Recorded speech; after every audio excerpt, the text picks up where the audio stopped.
Ayun, may love shoutout sa inyong lahat. Mga ka-Skonians dyan, especially sa Metro Manila. At sa mga nakasuporta kay Yorme, Isko Moreno. At sa lahat po ng taga Manila, mga Manilenyo. So, ngayon po, meron lang akong reaksyonan na, aba, meron pala talaga. Noong si Yorme ang umupo bilang mayor ng Maynila, ay talaga namang malinis po talaga ang Maynila. Nawala si Eddie, nawala si Patty.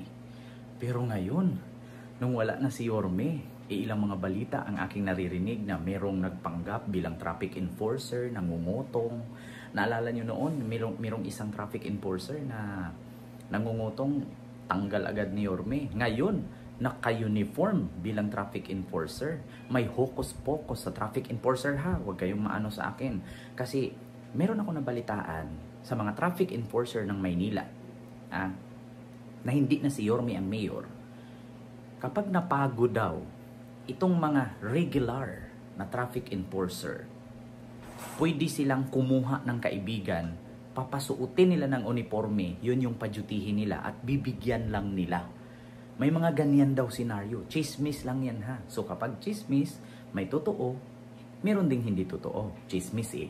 Diba? So speaking of mga hocus-pocus, ito meron akong ipapanood sa inyong video na kung saan nagtatalo dito, no? Ang mga city council, no? Or mga nasa gobyerno ng City Hall ng Maynila, nagtatalo sila kasi merong mga empleyado, no, na binadgetan ng gobyerno, ng pamahalaan ng Maynila ng 71 million pesos. Pero walang empleyado. So sa madaling salita, ghost employee. Akala ko noon sa DepEd lang, merong mga student employee na nagtatanggap ng scholar na walang nag-aaral. Meron din pala sa City Hall ng Maynila. Akala ko si Roderick Paulate lang ang inisyu ng ganyan. Naalala nyo si Roderick Paulate na marami daw ghost employee at that time pero di ko lang sure kung anong nangyari sa case na yon kasi nakalaya nga si Roderick Paulate. So akala ko sa City of Quezon City lang may mga ghost employee. Meron din pala sa Maynila, no? Meron akong ipapanood sa inyong video na kung saan nagtatalo dito ang mga city council ng Maynila patungkol sa binadgetan daw ng 71 million, no, ang mga trabahante sa Maynila, ngunit walang mga nagtatrabaho. Pero binadgetan ng 71 million, no? Ngayon, merong isang city council or miyembro ng city council na nagtatanong, bakit binabadgetan ng ganun kalaking halaga? Wala namang nagtatrabaho or ghost employee nga. So ito, panoorin niyo po yung naturang video. Honor, ito na naman po tayo. Kaya nga Parliamentary. Hindi po. Maliwanag po sa sinasabi ko kanina. Hindi po. Tingnan mo ngayon, nagkasalita ka na naman dyan. Di pa kasi po sabi niyo, bawal kayo makapagdebate, tapos nakikipagdebate kayo ngayon sa amin. Ginong tagapangulo, isang minutong pagpapaliban. Hindi po ako nagdidebate, nagbibigay lang po ako ng kung Councilor JTP Villanueva is recognized. Maraming po salamat, Ginong tagapangulo. Huwag na naman natin paandarin na naman dito yung numero. Hindi pa po ako nagtatanong kanina. Hiningi ko lang po yung kopya. Parliamentary bakit po isasarado yung debate period of debate? Ang hinihingi ko po kanina po. Point of order, Your Honor. Hindi pa po ako nagsisimula ng tanong. Point of order, Your Honor. Your Honor, I have the floor. I have the floor, Your Honor. Isang minutang... So, ayun.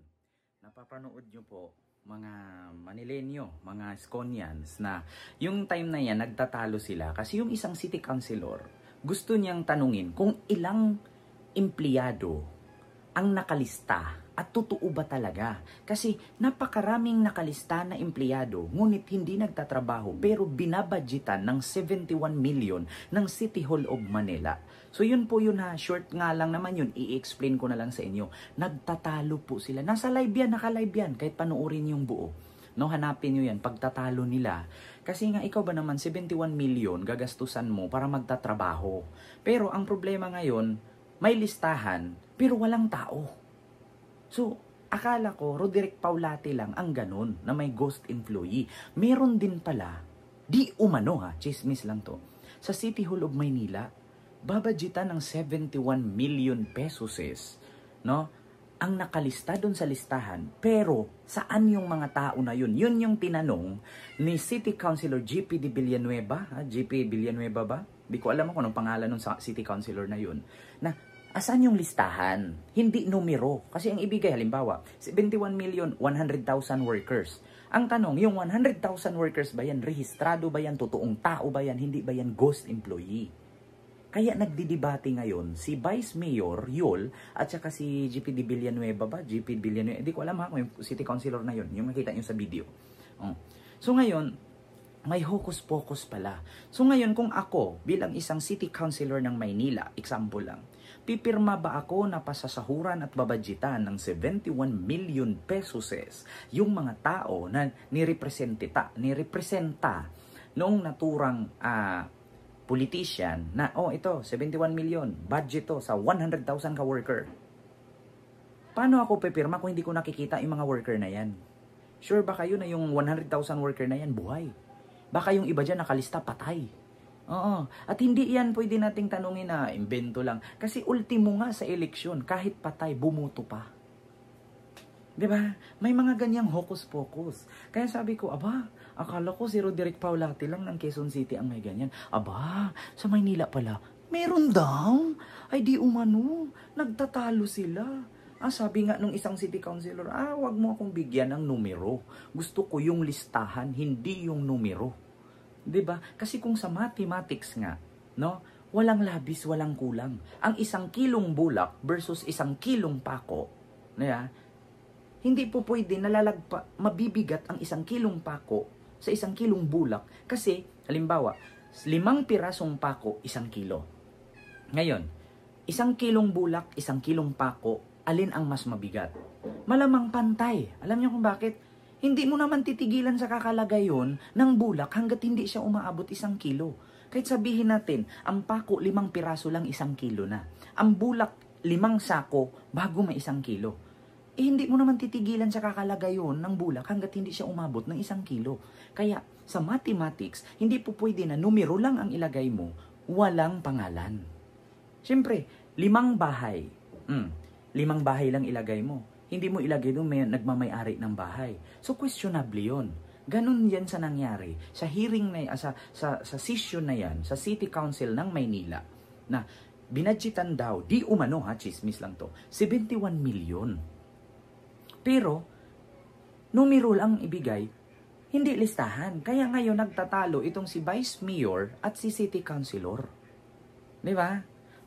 May hokus-pokus kayo dyan ha. Akala ko wala na si Eddie at si Patty. Pero bakit? Bakit may ganyan? Anong nangyari? Akala ko si Roderick Paulate lang may ganyan. Meron din pala sa Maynilang ganun. Manila City Hall, may ghost employee daw. Kayo na lang pong humusga. Panoorin nyo na lang. Maraming salamat po. See you next vlog. God first. Thank you to joins.